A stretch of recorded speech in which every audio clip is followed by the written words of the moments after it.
Voter list का कथित atom bomb फोड़ने के बाद राहुल गांधी पर भाजपा हमलावर है। सामाजिक न्याय एवं अधिकारिता मंत्री अविनाश गहलोत ने राहुल गांधी को अपरिपक्व नेता करार दिया। जी मीडिया से बातचीत में गहलोत ने कहा कि राहुल गांधी आलू से सोना बना सकते हैं, अपनी ही कैबिनेट के प्रस्ताव को फाड़ कर फेंक सकते हैं, वो कुछ भी कह सकते हैं, देश की जनता को उन पर कोई भरोसा नहीं है। राहुल गांधी ने चुनाव आयोग पर गंभीर सवाल खड़े किए हैं। बीजेपी इसकी क्या सच्चाई समझती है, ये बात करते हैं मंत्री अविनाश गहलोत से। फेयर और फ्री इलेक्शन को लेकर के राहुल गांधी ने जो कल सवाल खड़े किए, आपको क्या लगता है, क्या इनमें कोई सच्चाई है या बिल्कुल भी नहीं है? ये सिर्फ और सिर्फ सस्ती लोकप्रियता पाने के लिए किया है सब कुछ राहुल गांधी ने?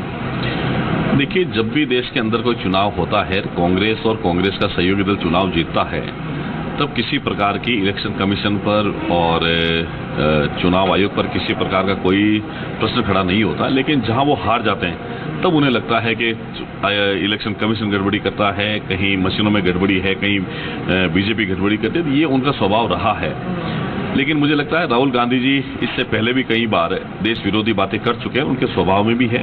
ये मानसिकता इससे देश के लिए कतई ठीक नहीं है। महज अपना जो घटता हुआ जनाधार है उससे बौखलाए हुए हैं। राहुल गांधी जी को पता नहीं इस देश का लोकतंत्र कितना मजबूत है। जो स्वायत्त संस्थाएं चुनाव करवाती है, उनकी बड़ी जिम्मेदारी रहती है कि पारदर्शी तरीके से कैसे चुनाव में रही, तब तक किसी के ऊपर उंगली नहीं उठी। लेकिन जैसे सत्ता से बात देश की जनता ने उनको आईना दिखाया, उसके बाद से लगातार ये संवैधानिक संस्थाओं पर आक्रमण करने का काम राहुल गांधी उनके तमाम विपक्षी नेता करते आए हैं। जो डॉक्यूमेंट्री प्रूफ राहुल गांधी ने मीडिया के सामने रखे हैं, क्या आपको लगता है उसमें कोई सच्चाई है? ये राहुल गांधी जी वो हैं जो आलू से सोना बनाने की बात करते हैं, लीटर को किलोग्राम में मापने की बात करते हैं। उनको जमीनी धरातल का पता नहीं है। पहले भी माननीय सर्वोच्च न्यायालय ने उनको फटकार लगाई है, डांट लगाई है। उनके जो तर्क थे उनको तर्कहीन माना है। तो मुझे लगता है उनको समझना चाहिए कि अब उनको मानसिक परिपक्वता के साथ में बात करनी चाहिए। मुझे नहीं लगता इस प्रकार की बातों से कुछ फर्क पड़ना हो, लेकिन उनको जरूर देश एक अलग नजर से देखता है, जो हमेशा से वास्तव में वो पप्पू की नजर से उनको देखते हैं, वो पप्पू ही नजर आ रहे हैं। 55 साल के बाद भी उनकी मानसिक जो विकास होना चाहिए वो राहुल गांधी का नहीं हुआ।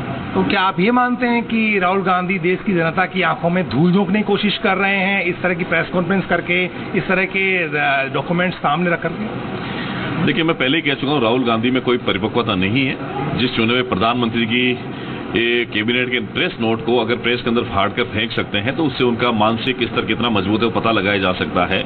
मुझे लगता है कि सुपर पावर बनने का प्रयास राहुल गांधी के द्वारा किया जा रहा है, जो देश की जनता कतई स्वीकार नहीं करेगी।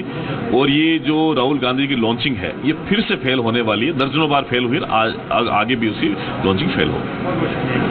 ये थे मंत्री अविनाश गहलोत। कैमरा पर्सन देव के साथ बाबूलाल धायल, जी मीडिया, जयपुर।